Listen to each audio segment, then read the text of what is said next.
Por que quanto mais você se cala, mais lhe faltam com o respeito? Por que algumas pessoas cruzam seus limites sem hesitar, enquanto você continua a justificá-las? O maior erro não é ser gentil, mas sim confundir o silêncio com a dignidade. Existe uma linha invisível que, quando não é defendida, transforma o respeito em desprezo. Hoje você vai descobrir os comportamentos que nunca deve tolerar, mesmo que sempre tenha sido uma pessoa tranquila. Fique até o final para entender por que se calar custa tão caro. Tudo começa de forma sutil. Uma frase dita com um sorriso. Um comentário em tom de brincadeira diante dos outros. E você hesita? Estou exagerando? Deveria levar na esportiva? Aqui está o problema. O respeito nunca se disfarça de deboche. Quando alguém cruza um limite e depois se esconde atrás do "estava só brincando", não está testando seu senso de humor. Está testando sua capacidade de se defender.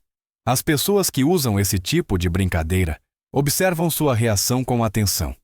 Se você sorri de forma desconfortável, se cala, se minimiza o que sente, a mensagem que elas recebem é clara. Este limite é flexível. E quando um limite é flexível, mais cedo ou mais tarde ele desaparece. A psicologia explica isso com clareza. O desprezo raramente surge de repente. Ele se constrói pouco a pouco, normalizando pequenas faltas de respeito até que se tornem parte da dinâmica. O que hoje é uma brincadeira, amanhã é uma humilhação aberta. Muitas pessoas toleram isso porque não querem parecer conflituosas. Ou porque cresceram acreditando que impor limites é ser duro ou egoísta.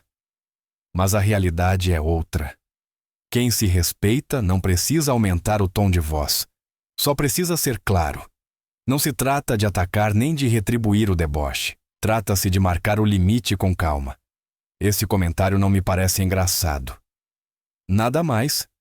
Sem explicações longas, sem desculpas. Quando você faz isso, acontecem duas coisas. Primeiro, as pessoas saudáveis corrigem o comportamento. Segundo, as pessoas tóxicas se afastam sozinhas. Ambos os resultados são uma vitória. Tolerar o deboche repetido não faz de você uma boa pessoa. Faz de você um alvo fácil. E o respeito que não é defendido se perde. No começo não parece grave. Você diz que está cansado e a conversa continua. Explica que algo o incomoda e a outra pessoa o minimiza. Pede espaço e não o respeitam. Aqui surge uma verdade incômoda. Quem ignora seus limites emocionais não os esquece, os descarta. Os limites nem sempre são rompidos com gritos ou conflitos. Muitas vezes são rompidos com frases suaves como: "Você está exagerando. Não é para tanto. Eu sou assim mesmo." A psicologia aponta que as pessoas que cruzam limites constantemente costumam justificar isso como naturalidade ou sinceridade. Mas sinceridade sem empatia não é honestidade, é imposição. E a imposição desgasta lentamente sua autoestima. Quando alguém ignora como você se sente, obriga-o a se adaptar ao conforto dele. Pouco a pouco você começa a duvidar das suas emoções. Pergunta-se se é sensível demais. Se pedir respeito é pedir demais. Este é verdadeiro perigo. Quando você aprende a se trair para manter a paz. Relacionamentos saudáveis funcionam de outra maneira. Não exigem que você explique repetidamente por que algo dói. Um limite expresso com clareza deveria ser suficiente uma única vez. Se você tem que repeti-lo constantemente, o problema não é a sua forma de se comunicar. É a falta de interesse do outro em ouvi-lo. Ignorar limites nem sempre é maldade consciente. Mas é sempre uma escolha. E as escolhas repetidas definem o tipo de relacionamento que você está vivendo. Aceitar que alguém não respeite seus limites emocionais não é compreensão, é resignação. E a resignação acaba se transformando em esgotamento emocional. Proteger seus limites não o afasta das pessoas certas. Afasta-o apenas daquelas que se beneficiavam por você não os ter. A culpa nem sempre chega como um ataque direto. Às vezes aparece disfarçada de preocupação, de ironia suave, de silêncios que pesam mais que as palavras. Você expressa como se sente e a resposta não é acolhimento, mas reproche. Depois de tudo o que eu faço por você? Sempre sou eu o problema, não é? Como é difícil falar com você. Nesse momento, ocorre algo sutil, mas poderoso. Suas emoções se tornam um fardo. A psicologia emocional explica que a culpa é uma das ferramentas de controle mais eficazes. Não precisa de gritos, não precisa de ameaças. Só precisa que você comece a acreditar que sentir é causar dano.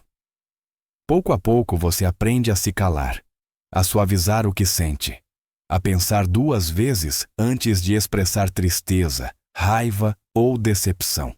Não porque não tenha o direito de sentir, mas porque não quer provocar outra reação negativa. Esse padrão cria uma dinâmica perigosa. A outra pessoa não se responsabiliza pelo comportamento dela, e você se responsabiliza pela forma como ela reage às suas emoções. Aí nasce a autoculpa crônica. Você se pergunta se está sendo injusto, se deveria ser mais compreensivo, se expressar o que sente é egoísmo. Mas as emoções não são ataques, são sinais internos. E quando alguém o pune emocionalmente por mostrá-las, não busca entendê-lo, busca silenciá-lo. Em um relacionamento saudável, as emoções são ouvidas, mesmo quando são desconfortáveis. Não se tornam armas. Não são devolvidas como reproche. Se toda vez que você fala acaba pedindo perdão por sentir, não está compartilhando seu mundo interior, está se defendendo. E viver na defensiva desgasta mais do que qualquer discussão. Reconhecer esse padrão é o primeiro passo para rompê-lo, porque sentir não é manipular. Expressar-se não é ferir. E você não é responsável pelo desconforto de alguém que não quer ouvir. Nem sempre dizem que você está errado. Às vezes é algo mais sutil, mais difícil de apontar, mais fácil de justificar. Você fala de algo que dói e a resposta vem envolta em lógica. Você está exagerando. Não é para tanto. É você que está vendo as coisas assim. Não dizem para você não sentir, mas fazem você duvidar de por que sente. A invalidação emocional nem sempre nega essa emoção. Nega a legitimidade dela, a reduz, a minimiza. Segundo a psicologia relacional, quando uma pessoa invalida repetidamente as emoções de outra, não busca clareza, busca controle narrativo. Define quais emoções são aceitáveis, quais são razoáveis, quais merecem atenção. Com o tempo, você começa a desconfiar do seu próprio mundo interno. Pergunta-se se está sendo sensível demais, se reage mal, se sua percepção é defeituosa, e essa dúvida é profundamente corrosiva. Porque as emoções não precisam ser lógicas para serem reais, precisam ser reconhecidas. Quando alguém invalida constantemente o que você sente, empurra-o a justificar cada emoção como se estivesse em um tribunal. Você não fala a partir da vivência, fala a partir da defesa. Isso quebra algo essencial: a segurança emocional. Começa a guardar silêncio, a filtrar, a pensar se vale a pena dizer o que sente sabendo que será reduzido a um dia ruim ou uma interpretação errada. Mas um relacionamento saudável não exige que você prove suas emoções. Exige que elas sejam ouvidas. Invalidar não é resolver, não é ajudar, é desautorizar a experiência do outro. E quando alguém invalida o que você sente repetidas vezes, não está ajudando você a crescer. Está treinando você para se desconectar de si mesmo. Reconhecer esse comportamento não o torna fraco. Devolve-lhe a clareza. Porque sentir não é exagerar. Perceber não é inventar. E precisar ser ouvido não é um defeito. Você começa falando de algo concreto. Um gesto, uma palavra, uma ação que o feriu. Mas a conversa nunca para por aí. De repente, o tema já não é o que aconteceu. Agora é como você disse. O tom, o momento, sua reação. A atenção se desloca lentamente, quase sem que você perceba. E quando se dá conta, já não está falando do que fizeram com você. Está explicando por que se sentiu assim. Esta mudança de foco é uma estratégia psicológica muito comum para evitar a responsabilidade emocional. Não nega o fato, o rodeia, o dilui. A pessoa não diz não aconteceu. Diz, não aconteceu assim, ou pior ainda, aconteceu assim porque você... Desta forma, o conflito nunca se resolve, apenas se reescreve. Você tenta voltar ao ponto inicial, mas cada tentativa é lembrada como uma nova acusação. Como se insistir fosse exagerar, como se pedir uma explicação fosse atacar, e então ocorre algo perigoso.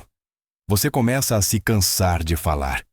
Não porque não importe, sino porque sempre termina igual.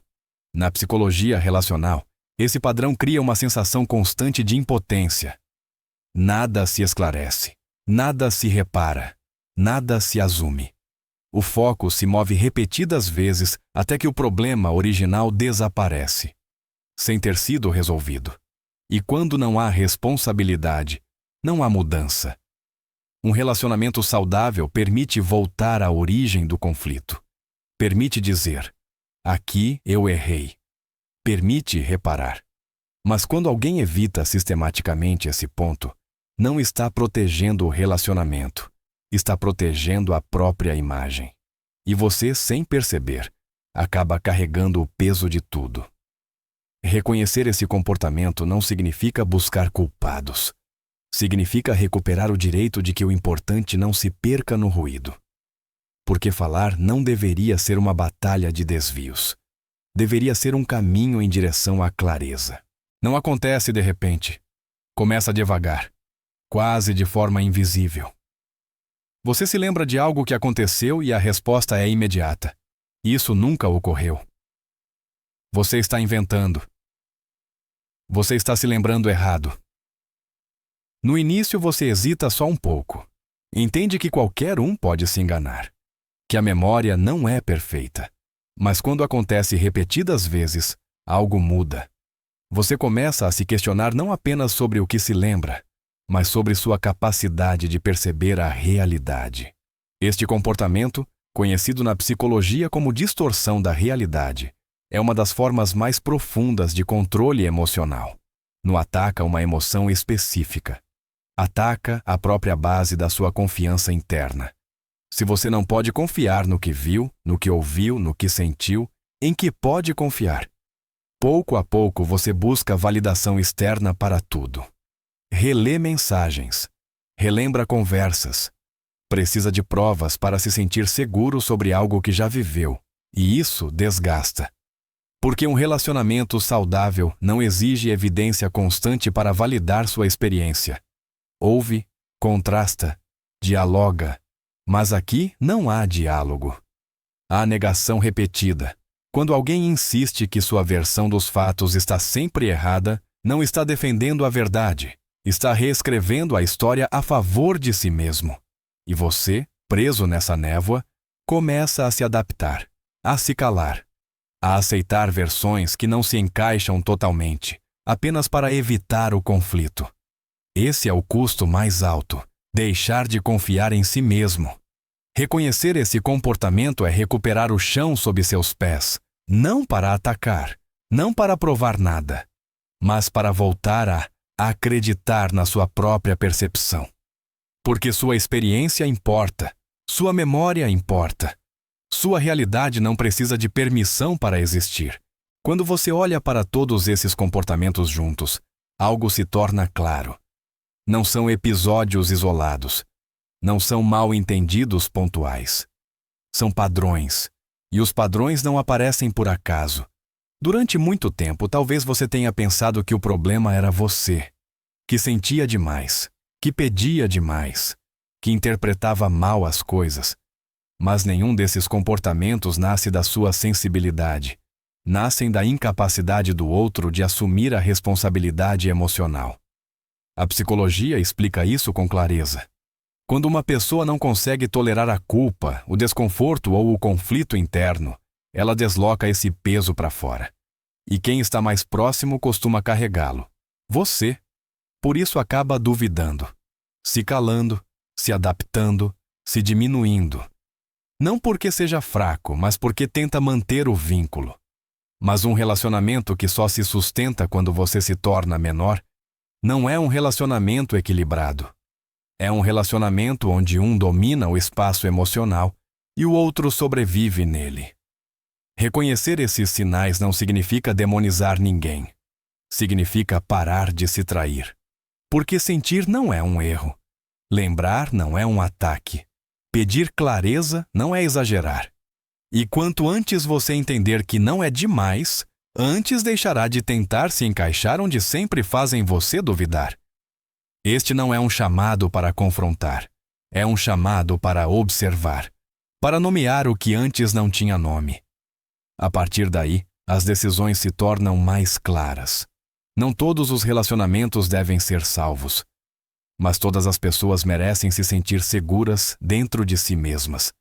E se algo deste relato ressoou com você, não é coincidência. É sua intuição pedindo para ser ouvida outra vez.